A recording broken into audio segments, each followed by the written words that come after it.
Hey guys, what is up? It is me, Pagey here, once again with another video on The Flash and Supergirl as well. So just a heads up, in like a couple of days I will be doing a Q&A or a question and answers video. And that's just to celebrate 50,000 subscribers.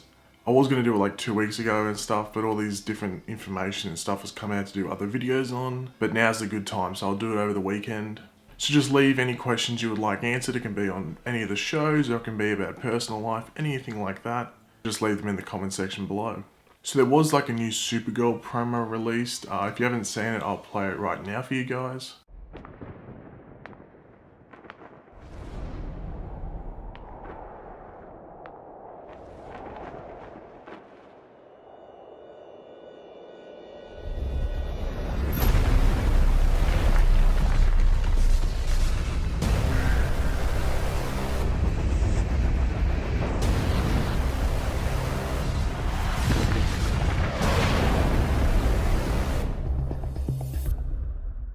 So as you can see, that promo wasn't much, like it wasn't anything special to do a video on, so I just thought I'd show it in this video instead of, just making like a random 2 or 3 minute video just to show that and talk about that. Now I think it was back like about 2 months ago, or like, between a month and a half, 2 months ago, that we had the TCAs take place, which is like the Television Critics Association's like press conferences. So all the producers come and they talk about all the new upcoming shows or upcoming seasons of already established shows. And this is where Greg Berlanti once again announced that there would be another crossover apart from the big 4-night crossover that we already have coming. Now just a heads up, if you didn't know, that big 4 show crossover will be hitting our screens around the end of November. It might be pushed back to like the beginning of December, depending on like shooting schedules and stuff like that. But they should actually be getting ready to film those crossover episodes in the next few weeks, because they're up to filming like episode 6 of each season. So in the next week or 2, they should be prepping to film those crossover episodes. So we should get more details and like set pictures maybe of those shows being filmed. Anyway, as I said, there is another crossover other than that 4-show one that I have just talked about, and that is obviously the musical crossover between both The Flash and Supergirl. Now, this was really like the only and like last information we got on this musical crossover until now though. Greg Berlanti was actually asked about how the musical crossover is coming along, as well as whether we would be getting original songs in the crossover or just cover songs. So there was actually a quote from Greg Berlanti about the musical crossover, which we'll go over in a sec. And to establish, the quote glasses are not coming back. It was a one-time thing. People got angry about it. I don't know why, but anyway, they're dead now. Okay, they're dead. Anyway, so this is what Greg Berlanti said. Next week, we'll have to start talking about clearing music. I have a few ideas for tone and style in my head, but we're just starting to talk about what that can be. I do want to try and get an original piece of music written. As we make a deal on that, we'll probably make some announcements on the original song. There are some writers I'm incredibly excited to work with. So it is pretty interesting to hear him talk about the musical crossover in this way, as when it first got announced, it was very like a mixed response or a mixed reception. Some people just hated the idea, some people were like lukewarm in it, and then some people were really for it. I would be lying if I said that I loved the idea at first, but I am slowly growing onto the idea of a musical crossover between The Flash and Supergirl.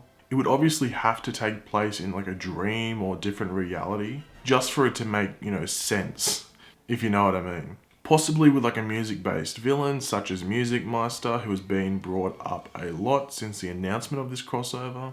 One cool thing they could actually do is get Neil Patrick Harris, who voiced Music Master in the Batman Brave and the Bold animated show, and actually get him to play him in the crossover. And it would probably bring viewers in because he has a pretty decently sized fan base. Also, Joss Whedon, who directed the first 2 Avengers films, has been linked with the directing duties of the 2 musical crossover episodes. He's actually previously worked on projects with musical elements, such as Buffy the Vampire Slayer. They did like a musical episode, and also has had Neil Patrick Harris on one of them, which was like a web series. From that Greg Berlanti interview, he was talking about original music in the crossovers. Now, they will definitely have one piece of original music, like I'm sure they'll have that done, but I personally think they will have 2, one for each episode.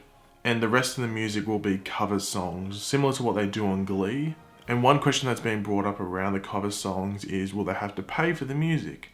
Of course they'll have to pay for it, but the thing is, The Flash is under the Warner Brothers TV umbrella, and Warner Brothers also has a music division, so they might have to pay money, but it's much easier to get the contracts done to use the licenses for that music.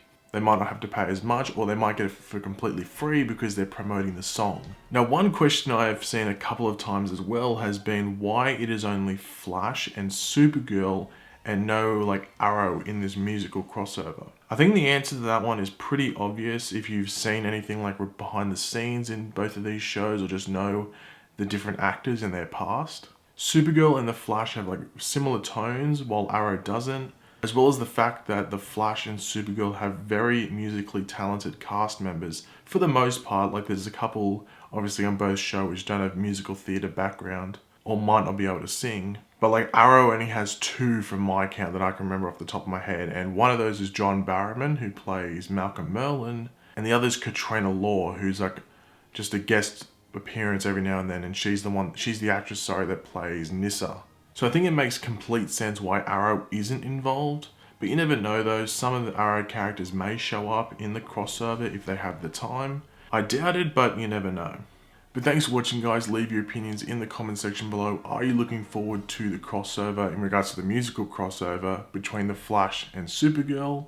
Do you like the idea of Neil Patrick Harris appearing as the Music Master?